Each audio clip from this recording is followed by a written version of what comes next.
Hello friends, नमस्कार। Welcome to our channel. Friends, मैं हूं Samay and you are watching current affairs video on up to now channel. तो आज है 4 जून 2020 और 4 जून 2020 से रिलेटेड करंट अफेयर के जितने भी इंपॉर्टेंट क्वेश्चन बनते हैं वो आज की इस वीडियो में हम डिस्कस करने वाले हैं। और उन क्वेश्चन से रिलेटेड जितने भी इंपॉर्टेंट फैक्ट होंगे वो भी मैं आपको डिटेल में बताऊंगा, ताकि आपको करंट अफेयर्स के क्वेश्चन लंबे समय तक याद रहेगा और आपका स्टैटिक जीके भी इम्प्रूव हो। तो आप वीडियो को अंत तक जरूर देखें। बढ़ते हैं पहले क्वेश्चन की ओर।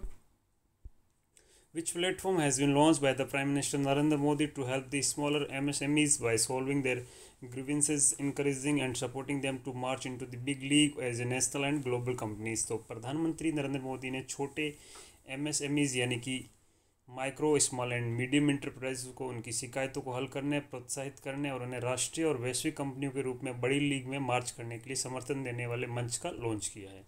तो ये किया है चैंपियंस जो मंच का लॉन्च किया है। जो ये चैंपियन प्लेटफॉर्म है, तो इसके बारे में डिटेल में देख लेते हैं। तो प्रधानमंत्री नरेंद्र मोदी ने चैंपियंस नाम से टेक्नोलॉजी प्लेटफॉर्म लॉन्च किया है। चैंपियंस का फुल फॉर्म आता है creation and harmonious application of modern processes for increasing the output and national strength. ये आपको याद रखना है। पोर्टल का उद्देश्य छोटी इकाइयों को उनका समर्थन, प्रोत्साहित करना और उनकी शिकायतों को हल करना और उनकी मदद करना।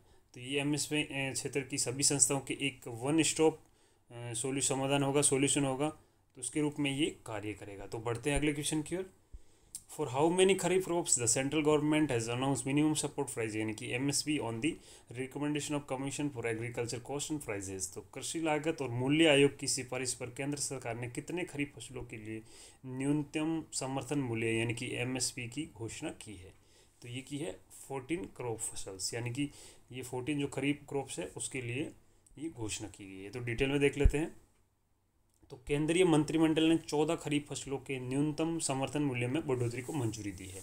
धान के न्यूनतम समर्थन मूल्य में 53 रुपये प्रति क्विंटल की वृद्धि की गई है और वर्ष 2020-21 के लिए धान का जो एमएसपी है वो 1868 रुपये प्रति क्विंटल तय किया गया। और दाल, तेल और बीज और अनाज की दरों में भी वृद्धि की गई है। और कपास का जो एमएसपी है वो 5255 रुपये प्रति क्विंटल से बढ़ा के 5515 रुपये प्रति क्विंटल कर दिया गया है। तो बढ़ते हैं अगले क्वेश्चन की ओर। Which entity has developed a disinfection unit called ultra Swachh? तो किस इकाई ने अल्ट्रा स्वच्छ नामक कीटाणु शोधन इकाई विकसित की है? तो ये विकसित की है DRDO ने, यानी कि इस क्वेश्चन का करेक्ट आंसर हो गया डिफेंस रिसर्च डेवलपमेंट ऑर्गेनाइजेशन। आपको DRDO के फुल फॉर्म भी याद रखनी है। तो इस क्वेश्चन का करेक्ट आंसर हो गया DRDO। तो इसके बारे में डिटेल में देख लेते हैं। तो रक्षा अनुसंधान विकास संगठन ने अल्ट्रा स्वय नामक एक कीटाणु शोधन इकाई डेवलप की है। इकाई का उपयोग इलेक्ट्रॉनिक आइटम, व्यक्तिगत सुरक्षा उपकरण, कपड़े आदि जैसे लेखों को कीटाणु रहित करने के लिए किया जाता है। यूनिट वस्तुओं को कीटाणु रहित करने के लिए ओजोनेटेड स्पेस टेक्नोलॉजी नामक एक उन्नत ऑक्सीडेटिव प्रक्रिया का उपयोग करता है। डिवाइस में ओजोन सीलेंट टेक्नोलॉजी का भी उपयोग होता है, जिसमें कि ओजोन ट्रैपिंग भी शामिल है। तो फ्रेंड्स, इसी तरह करंट अफेयर की वीडियो आप डेली मॉर्निंग में 6 o'clock पाना चाहते हो तो आप चैनल को सब्सक्राइब करें और उसके पास बने बेल आइकन को प्रेस करें। तो बढ़ते हैं अगले क्वेश्चन की ओर। Which entity has launched real time electricity market to help discom plan their power requirement? तो डिस्कॉम अपनी बिजली की ज़रूरतों को पूरा करने के लिए एक इकाई जो कि रियल टाइम इलेक्ट्रिसिटी मार्केट है उसको किस इकाई ने लॉन्च किया है? तो ये लॉन्च किया है इंडियन एनर्जी एक्सचेंज ने। तो इस क्वेश्चन का करेक्ट आंसर हो गया इंडियन एनर्जी एक्सचेंज। तो इसके बारे में डिटेल में देख लेते हैं। तो इंडियन एनर्जी एक्सचेंज ने real time electricity market launch किया है। लॉन्च का मुख्य उद्देश्य डिस्कॉम को अपनी बिजली आवश्यकताओं की योजना बनाने में मदद करना है। बाजार दिन के दौरान 48 नीलामी सत्र आयोजित करेगा और बोली सत्र बंद होने के 1 घंटे के भीतर बिजली वितरित की जाएगी। इस प्रकार बाजार वितरण कंपनियों को अपनी बिजली की मांग आपूर्ति भिन्नता का प्रबंधन करने में मदद करेगा। ये बेहतर तरीके से बिजली आपूर्ति की ज़रूरतों को पूरा करने में भी मदद करेगा। तो बढ़ते हैं अगले क्वेश्चन की ओर। The government has announce that it is to provide kisan credit card to 1.5 crore. तो सरकार ने घोषणा की है कि वह 1.5 करोड़ किसान क्रेडिट कार्ड प्रदान करेगी। तो किसको प्रोवाइड करेगी? तो वो करेगी डेयरी फार्मर्स को। तो इस क्वेश्चन का करेक्ट आंसर हो गया डेयरी फार्मर्स। तो इसके बारे में डिटेल में देख लेते हैं। तो सरकार ने घोषणा की है कि उसे एक विशेष अभियान के तहत 1 जून से 31 जुलाई 2020 से यानी कि अगले 2 महीनों के भीतर दुग्ध संघों और दुग्ध उत्पादक कंपनियों से संबंधित 1.5 करोड़ डेयरी किसानों को किसान क्रेडिट कार्ड प्रदान करना है। तो वित्तीय सेवा विभाग के साथ मिलकर पशुपालन और डेयरी विभाग ने सभी राज्य दूध संघ और दूध संघों को मिशन मोड पे समान लागू करने के लिए केसीसी आवेदन प्रारूप जारी किया है। तो बढ़ते हैं अगले क्वेश्चन की ओर। Union minister for electronic and information technology Ravishankar Prasad launch national program for youth responsible AI for youth which will be run jointly by National E-Governance Division of Ministry of Electronics and IT and which corporate entity। तो केंद्रीय electronic और सूचना प्रौद्योगिकी मंत्री रविशंकर प्रसाद ने युवाओं के लिए राष्ट्रीय कार्यक्रम युवाओं के लिए जिम्मेदार AI यानी कि आर्टिफिशियल इंटेलिजेंस का शुभारंभ किया है, जो कि इलेक्ट्रॉनिक और IT मंत्रालय के राष्ट्रीय E-Governance डिवीजन और IT और कौन सी कॉर्पोरेट इकाई द्वारा संयुक्त रूप से चलाया जाएगा। तो ये चलाया जाएगा नेस्कॉम के साथ में। तो इस क्वेश्चन का करेक्ट आंसर हो गया नेस्कॉम। तो इसके बारे में डिटेल में देख लेते हैं। तो केंद्रीय इलेक्ट्रॉनिक और सूचना प्रौद्योगिकी मंत्री, कानून और न्याय और संचार मंत्री रविशंकर प्रसाद ने www.ai.gov.in नामक भारत का राष्ट्रीय कृत्रिम बुद्धिमत्ता यानी कि आर्टिफिशियल इंटेलिजेंस पोर्टल लॉन्च किया है।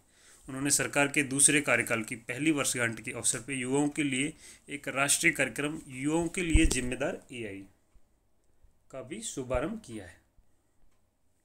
ये पोर्टल इलेक्ट्रॉनिक और IT मंत्रालय के राष्ट्रीय E-Governance प्रभाग और IT उद्योग से नेस्कॉम द्वारा संयुक्त रूप से चलाया जाएगा। तो फ्रेंड्स, किसी भी लक्ष्य की तैयारी कर रहे हो आप, तो आपको रेगुलर रूटीन रखना बहुत ही जरूरी है। तो इस तरह से आप करंट अफेयर की वीडियो डेली आप देखें बिना किसी दिन स्किप किए हुए, तो ताकि आपको ज़्यादा से ज़्यादा इसका बेनिफिट हो सके। तो बढ़ते हैं अगले क्वेश्चन की ओर। Which of the following banks has acquired a 24.19% stake in direct to home यानी कि DTH television services provider dish TV India limited.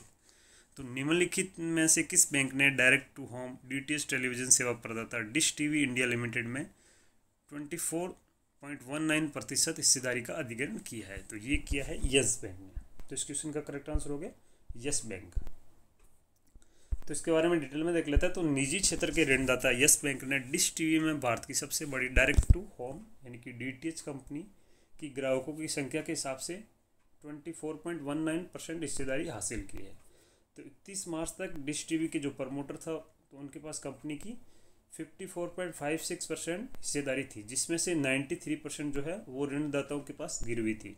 तो अभी ये लेन देन करने के बाद जो जवाहर गोयल के नेतृत्व में डिश टीवी के प्रवर्तकों की कंपनी में केवल 30.37% हिस्सेदारी रह जाएगी। तो बढ़ते हैं अगले क्वेश्चन की ओर। Which of the following entities has provided an end to end corona virus tracking platform for Karnataka called the Karnataka listening dashboard for कोविड-19। तो निम्नलिखित में से किस संस्था ने कर्नाटका के लिए end to end corona virus tracking platform प्रदान किया है, जिसे कर्नाटका लिस्निंग डैशबोर्ड फॉर कोविड-19 कहा जाता है? तो ये किया है नेस्कॉम ने। तो इस क्वेश्चन का करेक्ट आंसर हो गया नेस्कॉम। तो इसके बारे में डिटेल में देख लेते हैं। तो नेस्कॉम का फुल फॉर्म क्या हो गया? National association of software and services companies. तो इन्होंने घोषणा की है कि उसने कर्नाटका के लिए end to end corona virus tracking platform दिया है, जिसे कोविड-19 के लिए कर्नाटका लिस्निंग डैशबोर्ड कहा जाता है।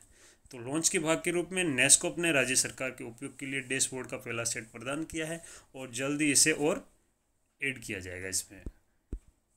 तो बढ़ते हैं अगले क्वेश्चन की ओर।